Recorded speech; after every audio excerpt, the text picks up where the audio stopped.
to Travel and Bang, baby.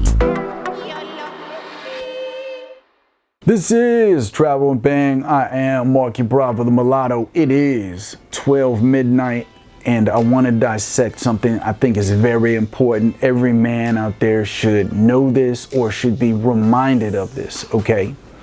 Because when you're communicating to a woman that you find sexually attractive, the last thing you want to do, you already know, you don't want to friend zone yourself, i.e. you're giving off platonic brother vibes to her, okay? Very easy to do. I've done it a lot of times in the past, you know what I mean? And as the years went by, I had to correct this type of behavior. You can also turn into a thirsty soy boy, thirsty fuck boy, you know what I mean? Where you're just drenching, showering her with validative words, complimenting her way too much.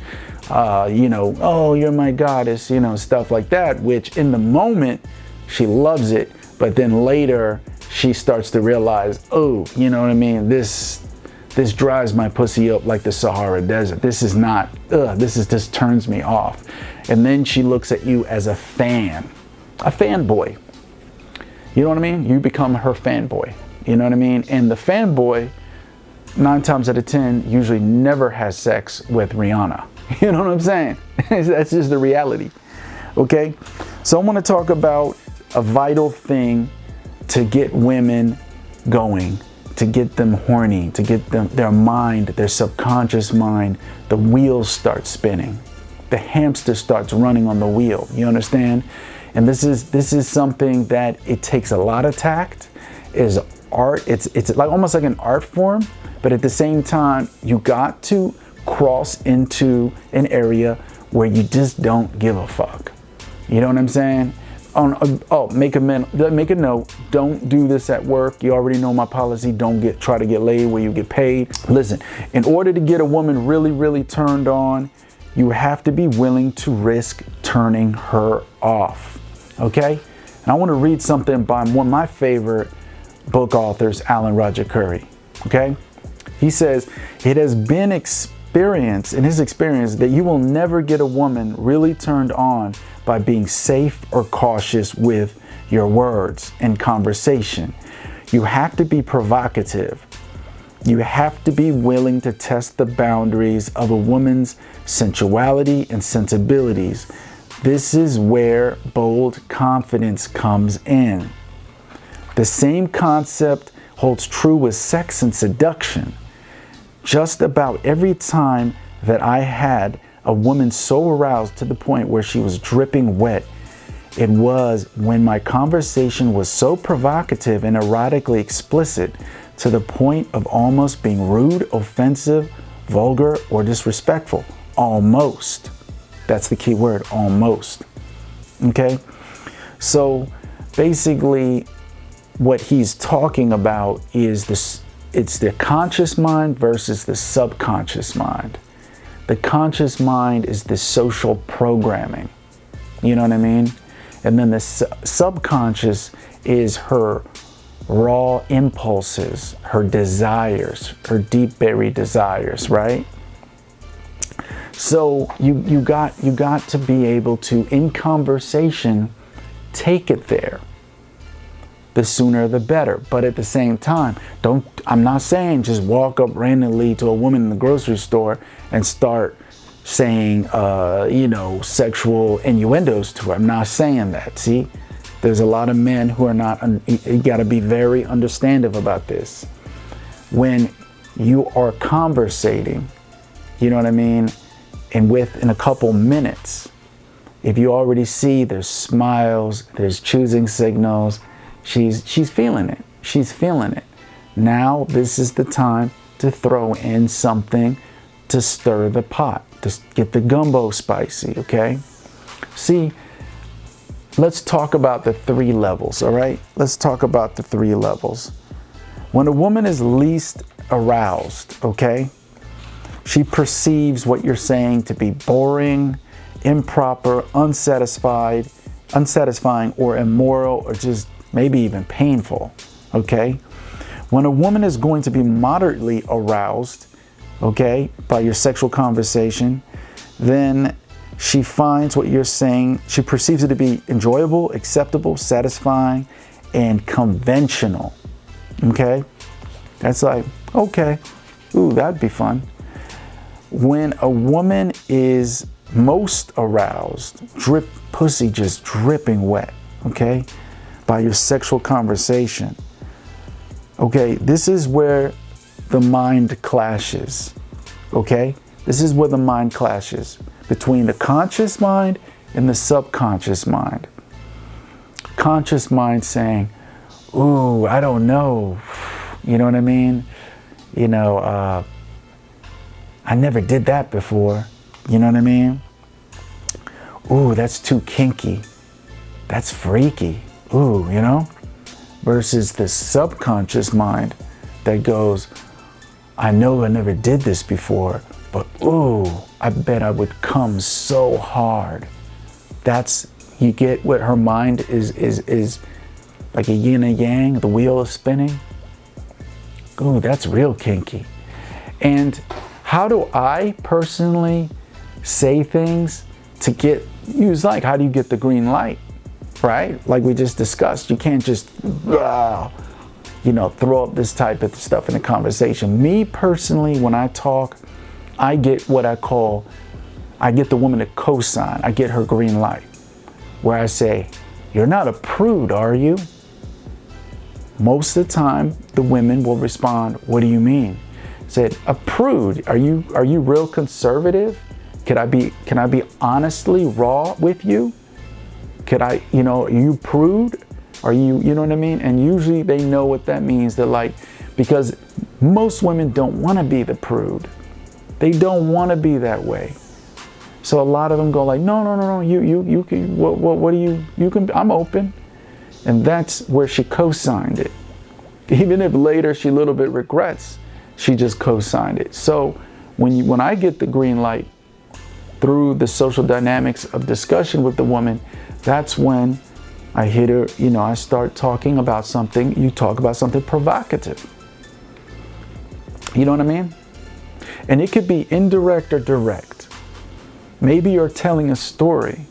When I was, can I be honest with you? When I was going on a date with my ex-girlfriend, Melissa, we had too much to drink. And we just had some of the most hot, passionate, dripping wet, and kinky sex ever. We were right there in the forest. It was one of the most brilliant experiences I've ever had. But you know, I never have those experiences a lot. This is something that only happens once in a blue moon. See, you see how I'm narrating it? I'm not being a pervert about it. I'm not directing it to the woman like, I want to take you to the woods and have kinky, hot, dripping, hot, wet sex with you. You know what I mean? I'm not, you know what I mean? You can be a little bit more vulgar, but this just depends on you sticking your foot in the pool water and checking the temperature. Okay? This game of seduction is a feel. It's an emotional game. It's to be able to interpret, gauge, if you will, what you're going to get away with and what you're not going to get away with. And sometimes, gentlemen, it just doesn't work. You know what I mean? But this is a win-win, because my mentality is, when you talk to a woman that you're trying to engage, create arousal, you understand that you want to create sexual tension or erotic tension. That's what I like, the word erotic tension. Okay? Just like I was just narrating a story. So remember, everything you say a pink elephant in the room, what do people usually picture? A pink elephant. Everything gets visualized. This is where the erotic tension gets created. Now that's an indirect thing, where she's seeing the picture frames in her mind of the story you're telling her, and you're using that to build erotic tension. Because then subconsciously, the woman, if she's into it, if she feels she's halfway attracted to you, On a scale of 1 to 10, she's at least a 5. She's gonna go, ooh, she's gonna imagine herself getting fucked hard against a tree. You know what I mean? And it's your job to gauge the vulgarity, the level of vulgarity that you're gonna use. Do you wanna use vulgar words like fuck, cock? You know what I mean? Do you want to take it there and start using pornographic language? Or do you want to, you're like, yeah, you know what, I'm going to be more Don Juan DeMarco about it. I'm going to be more Casanova. I'm going to be more of a gentleman. I can express this sexuality, the intense, hot, passionate fucking without being so vulgar. You know what I mean? And still get my point across. But erotic tension, there's no better way to create erotic tension than by creating a high degree of internal conflict between the woman's conscious mind and her subconscious. This is back to the conscious and subconscious. The good girl versus the bad girl. Some people call this the Madonna whore dichotomy. Okay? The dichotomy meaning between the Madonna, the whore, the good girl, and the bad girl, the naughty girl. The good girl's like, oh, we can't do that. Oh, you know, we can't do that. We shouldn't do that. You know what I mean? The whore dichotomy side, the naughty girl goes, oh, it feels so good. Oh, yeah. I always wanted to do that. You know what I mean? And see, you being the man who brings the woman, brings that sexual, that erotic tension moment, that moment of erotic tension, most men are incapable of doing that. A woman sometimes will go years, even a decade, with not running into a man who can build erotic tension.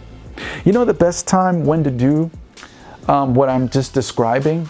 Honestly, best time is when you're on a date, because now it's really been co-signed by her, a green lighted, that she is understanding that she finds you interesting. She finds you attractive. She wants to get to know you more.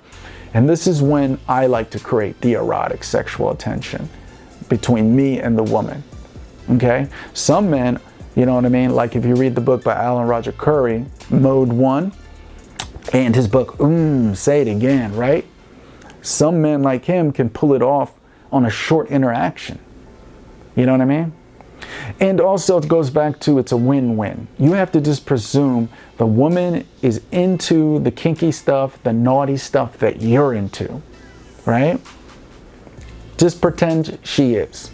So every time that you engage in this type of arousing discussion with the woman, she'll either go along with it and be turned on, or if she's not, it's still a win-win, because you've now discovered really fast in the discussion, in the game with her, you found out she's not into what you into.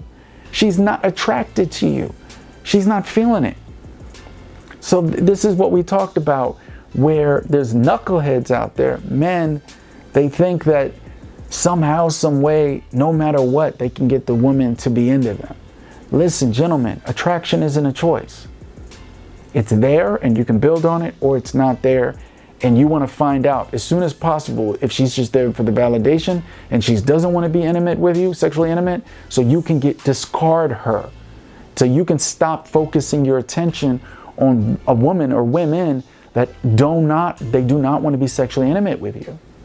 So you just pretend every woman that you're talking to is into the kinky stuff you're into. And when you discover they're not, good, awesome, win-win. Now I can move the hell on. Nice talking to you. If you ever change your mind, give me a call. You know, don't worry about the drinks. I got it. All right. Hasta la vista. Nos vemos, maybe. You know what I'm saying? So that is a very vital thing. You know what I mean? And once again, it has to be embraced that you just do not give a fuck. Do you know, I'm going to leave that on the note before we end it, how that really turns women on. When you say provocative things and they know, they look in your eyes and like, wow, this guy is cojones. Or in the Jewish community, they would say, this guy's chutzpah. Wow. Did he just say that to me? And that usually, whew, explosion, volcano, booyah. That turns the woman on because she's like, wow. You know what I mean? That warrior sensibility. You know what I mean? The protector, the provider. I'm going to do whatever I have to do, including seducing you. And I'm taking it there. I'm not going to let social programming and what was, you know, brainwashed into men these days to be nice, cordial, behaving beta males. Oh, I don't want to see that. I don't want to say that. That might offend her. Oh, what does she think? What if she finds out I have a dick in my pants? You know what I mean? No, you don't want to be that guy. The alpha male or the sigma male, what you aspire to be, always does not give a flying fuck. On that note, like I said, please understand that's outside of work. Don't do that at your job. Don't do that at your job, okay? Because there's a whole different rules that apply when you're at your place of employment, okay? So, and just remember, don't get caught up. You know what I mean? Keep your hands to yourself. I'm gonna explain this. We live in a world now where you can get caught up in some serious stuff if you're putting your hands on a woman when she's not giving you the green light to do so. So I want to leave it at that. There's some stipulations with this. I by no means, if the women are watching, I think they agree, I'm no means saying go over the threshold, you know what I mean, with uninvited touches and physicalities, okay? We're talking about social dynamics here, gentlemen. Okay, this has been Travel and Bang. Show our Army combat veterans some support. Hit that subscribe button, share with family and friends, and let me know what you think about the video. Till next time, ciao.